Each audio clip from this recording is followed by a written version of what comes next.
इसी गांव का निवासी हूं और मेरे गांव में एक बहुत ही अच्छी फैक्ट्री डालमिया सीमेंट जो आई है, इसके लिए मैं बहुत ही खुशकिस्मत हूं।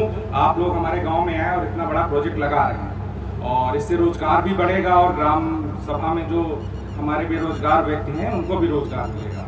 लेकिन मेरे कुछ पॉइंट्स हैं जो मैं आप सभी को और माननीय चेयरमैन साहब और एडीएम साहब के सामने और हमारे तहसील से आए हुए सारे सदस्य और एसडीएम मैडम सबके सामने मैं प्रस्तुत करना चाहता हूं, जो कि ये जो रिपोर्ट अभी जो इन लोगों ने बताई इसमें मेंशन नहीं है। तो मैं सबसे पहले एक चीज़ दर्शाना चाहता हूं कि 7/3/2025 को डालमिया सीमेंट ने अपनी एडीआर फाइल किया था, उसमें रिप्लाई किया था। उसमें साफ साफ इन्होंने लिखा था कि हमारी जो डालमिया फैक्ट्री लग रही है इसके 200 मीटर के अंदर में कोई मंदिर नहीं है। मेरे पास वो रिपोर्ट का पेज भी है और ये एडीआर का एनेक्सर 1 का चैप्टर 3 में पॉइंट बी है। इसमें मैं पहले इसको अंग्रेजी में पढ़ रहा हूँ, फिर हिंदी में समझा दूंगा। इसमें साफ साफ लिखा हुआ है, from the settlement educational institution, worship place, archaeological monument, national park, reserve forest, heritage site in case of industrial plant. तो इसमें पहली कैटेगरी होती है red category. Red category beyond 500 metres. अगर ये लाल तरह की फैक्ट्री होती तो इसमें 500 मीटर होना चाहिए, लेकिन ये ऑरेंज कैटेगरी वाली फैक्ट्री है तो इसमें 200 मीटर होना चाहिए। और मैं आपको दर्शाना चाहता हूं कि गाटा संख्या 194 में हमारा देव स्थान है, जो कि आप गाटा संख्या 194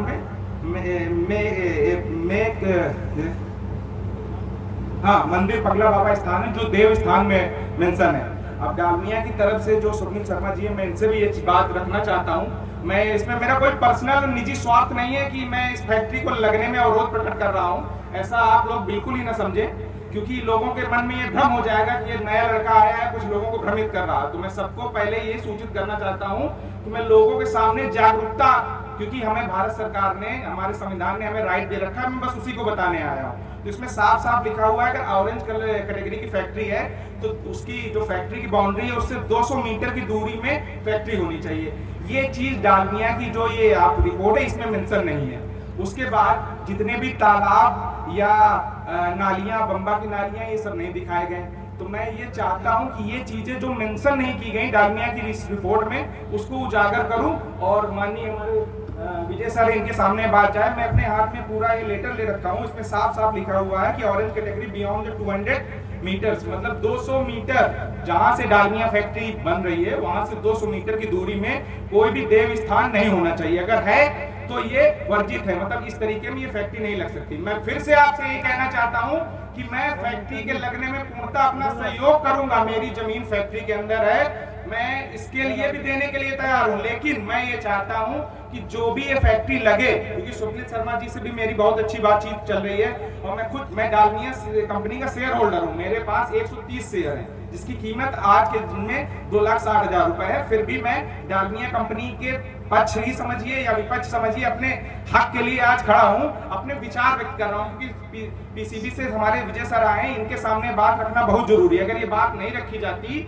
तो कल को अगर फैक्ट्री लगती तो कोई एनजीटी जाता, कोई वहां जाता। तो मैं पहले ही ऑब्जेक्शन रेज कर रहा हूं कि ये 200 मीटर की दूरी में ये चीज होना चाहिए, जो कि मेंशन नहीं है। तो मैं इसका जवाब भी अभी डालमिया से चाहता हूं, जो सर अभी एक्सप्लेन कर रहे थे all of the thing about the establishment of factories.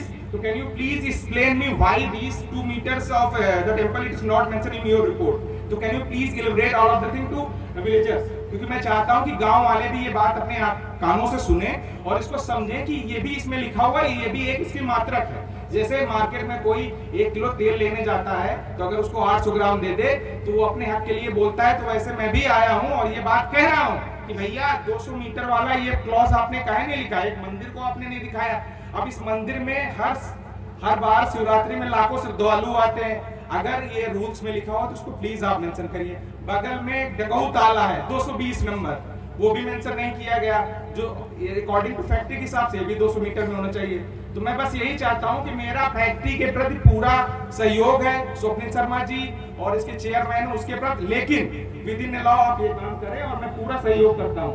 और मैं स्वप्निल शर्मा जी से कहता हूं कि आपके टीम मेंबर जो अभी एक्सप्लेन कर रहे थे, कृपया 200 मीटर वाली चीज मुझे एक्सप्लेन कर दें। मेरे पास साक्ष्य, मैं सर को सामने भी ये प्रस्तुत करना चाहता हूं कि 200 मीटर वाली चीज मेंशन क्यों नहीं की, क्योंकि आपकी रिपोर्ट में गरीबदास बाबा की कुटी दिखाई गई है। हमारे पगला स्वामी की जो बगल में जस्ट पीछे अगर मुश्किल से 10 मीटर दूरी, 20 मीटर दूरी में कुटी है, जो कि कागज में, मैं ऐसे नहीं बोल रहा हूँ, जो कि हमारे खेतौनी में ये देव स्थान दर्ज है। तो मैं please I humble request to Dalmia company के जो रिप्रेजेंटेटिव है, प्लीज इसको आप एक्सप्लेन कर दें, तो मेरा भी जो क्वेश्चन है वो भी दूर हो जाए और आगे जाके लोगों को भी पूरी बात समझ में आए। मैं अपनी वाणी का यहीं से अंत करता हूं और कहता हूं कि लोग सजग रहें और फैक्ट्री लगने से गांव का ही विकास है, लेकिन विद इन ए लॉ। बस मैं यही कहना चाहता हूं। धन्यवाद। गुड, बहुत बढ़िया। जयसिंह भैया का छोटा वाला लड़का। मैं अमित सिंह परिहार, एडवोकेट, हाईकोर्ट इलाहाबाद, और इसी गांव का निवासी हूँ। डालमिया सीमेंट फैक्ट्री जो ग्राम पहुर में स्टेब्लिश हो रही है, इससे निश्चित रूप से रोजगार बढ़ेगा, सब चीज़ें होंगी। लेकिन जहां हम रोजगार की बात करते हैं, वो भी एक आर्टिकल 21 में अनुच्छेद 21 पे आता है, जीवन का पार्ट है। वहीं हम लोगों को पर्यावरण का अधिकार भी संविधान ने दिया है और रोजगार का भी अधिकार है। यहाँ पे डालमिया ग्रुप ने जो अपनी रिपोर्ट प्रस्तुत की है, हमने इनकी जो समरी रिपोर्ट सारा कुछ पढ़ा और एक विस्तृत जो है अपनी एक ऑब्जेक्शंस क्या है वो एक ध्यान आकर्षित करना चाह रहा हूँ गवर्नमेंट का कि इस पे भी ध्यान में आए।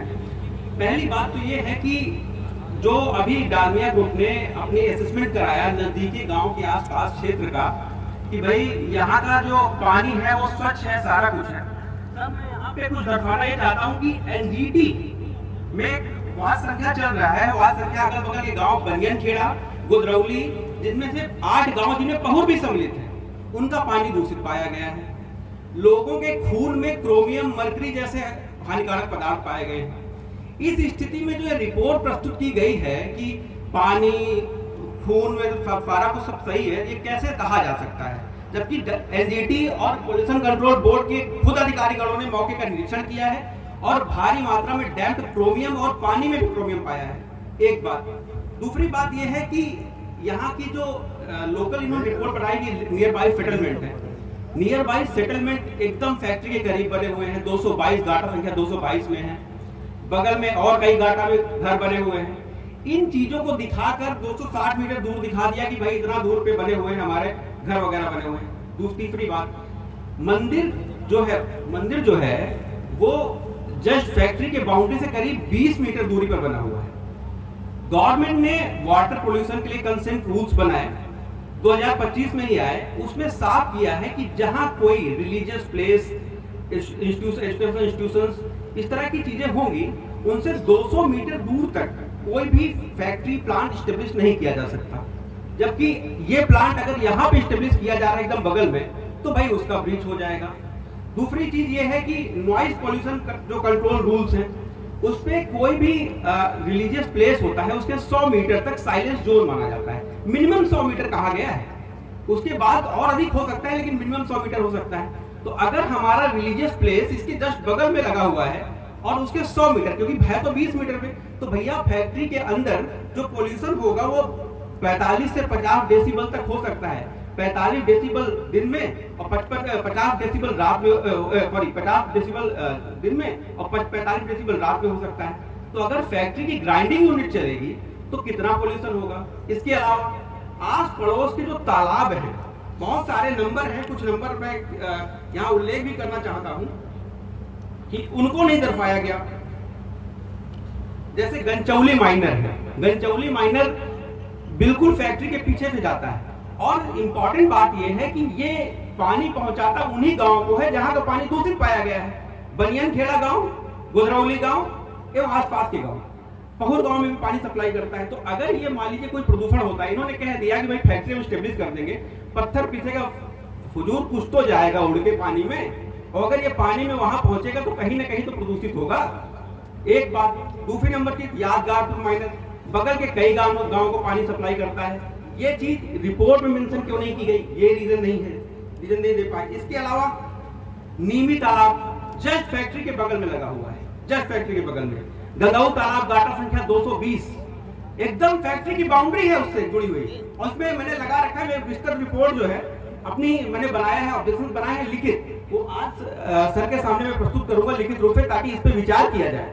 इसके अलावा नरैया तालाब वही है जिसकी बात अभी मनु मिश्रा जी कह रहे थे कि जस्ट बगल में है इसके फैक्ट्री के। तो भैया जब बगल में हो ही नहीं सकता, मिनिमम 30 मीटर दूरी होनी चाहिए। अगर रेड कैटेगरी का है तो सॉरी, अगर उसमें कोई प्रदूषण फैलता है तो और ज्यादा होना चाहिए, लेकिन मिनिमम 30 मीटर होना चाहिए। वो तो फैक्ट्री की बाउंड्री पे लगा हुआ है। तो साहब ये चीजें क्यों छुपाई जा रही हैं? बड़ा तालाब, गुइया तालाब, बहुत सारे तालाब हैं, इन चीजों को क्यों छुपाया जा रहा है? एक और बहुत ज्वलंत मुद्दा है जो हमारे गांव का एक बहुत बड़ा विषय है। अगर ये डालमिया ग्रुप की प्री फिजिबिलिटी रिपोर्ट का पार्ट ना होता तो शायद मैं इस बात को नहीं बोलता।